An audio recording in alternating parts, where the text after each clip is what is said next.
സംസ്ഥാന ടൂറിസം വകുപ്പ് ആണ് ഇത് ഈ പദ്ധതിയുടെ പിന്നിൽ അവരാണിത് നിർമ്മിച്ചിട്ടുള്ളത്. അവർ പാലിക്കേണ്ട മാനദണ്ഡങ്ങൾ ആൾക്കാരിപ്പോൾ എന്നോട് പറഞ്ഞത് തിര ശക്തിയായിട്ട് അടിച്ചു. ഓരോ കാലാവസ്ഥയിലും ഓരോ മാസത്തിലും തിരയുടെ ശക്തിയെക്കുറിച്ച് ശാസ്ത്രീയമായിട്ടുള്ള ധാരാളം പഠനങ്ങൾ നടക്കുകയും ആ നടത്തിയതിൻ്റെ അനുഭവം എല്ലാ വിദഗ്ധ ഏജൻസികളുടെയും കൈവശമുണ്ട്. അതത് പ്രദേശത്തെ സ്ഥലവാസികളായിട്ടുള്ള മത്സ്യപ്രവർത്തകരുടെ കൈവശമുണ്ട്. അങ്ങനെയുള്ള വിശദമായിട്ടുള്ള ശാസ്ത്രീയമായിട്ടുള്ള പഠനങ്ങൾ ഇത്തരത്തിലുള്ള ഒരു ബ്രിഡ്ജ് നിർമ്മിക്കുന്നതിൻ്റെ മുൻപ് നടത്തിയിരുന്നോ എന്നുള്ളത് കൂടി വ്യക്തമാകേണ്ടതുണ്ട്.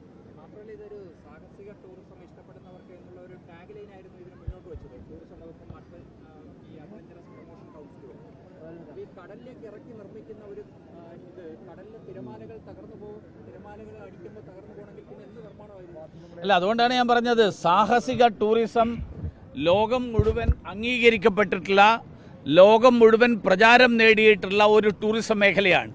പക്ഷേ മറ്റെല്ലാ രാജ്യങ്ങളിലും മറ്റ് പ്രദേശങ്ങളിൽ സാഹസികത ടൂറിസം എന്ന് പറഞ്ഞാൽ ജീവൻ നഷ്ടപ്പെടുന്ന ടൂറിസം അല്ല.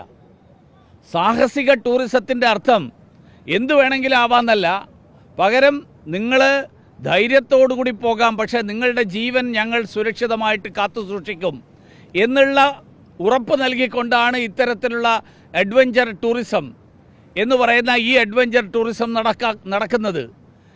നമ്മുടെ ഇപ്പോൾ ഇവിടെ കണ്ടതാണെങ്കിൽ ഈ അഡ്വഞ്ചർ മനുഷ്യജീവൻ കൊണ്ട് പന്താടുന്നതാണ്.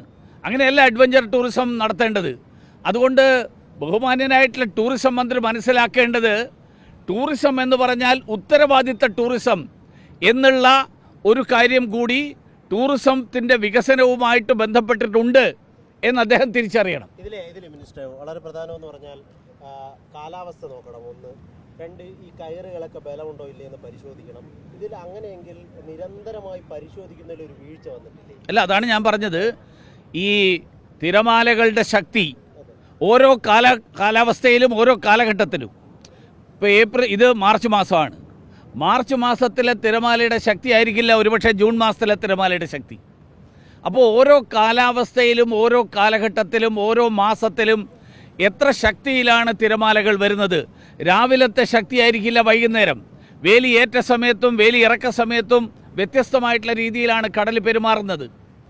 ഇതെല്ലാം പരിഗണിക്കുകയും കൃത്യമായുള്ള ഇടവേളകളിൽ സുരക്ഷാ സംവിധാനങ്ങൾ പൂർണ്ണമായും പ്രവർത്തനക്ഷമമാണോ എന്ന് പരിശോധിക്കുകയും ചെയ്യേണ്ടതുണ്ട്.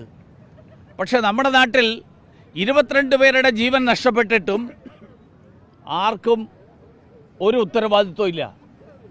റെയിൽവേ അപകടം നടന്നാൽ റെയിൽവേ മന്ത്രി രാജിവെക്കണമെന്ന് ആവശ്യപ്പെടുന്ന ആളുകൾ ഇതുപോലത്തെ അപകടം നടക്കുമ്പോൾ ആ അപകടത്തിന് പിന്നിലുള്ള അതിൻ്റെ ഉത്തരവാദികളായിട്ടുള്ള ആളുകൾക്ക് ധാർമ്മികമായിട്ടുള്ള ഉത്തരവാദിത്വം ഇല്ലേ?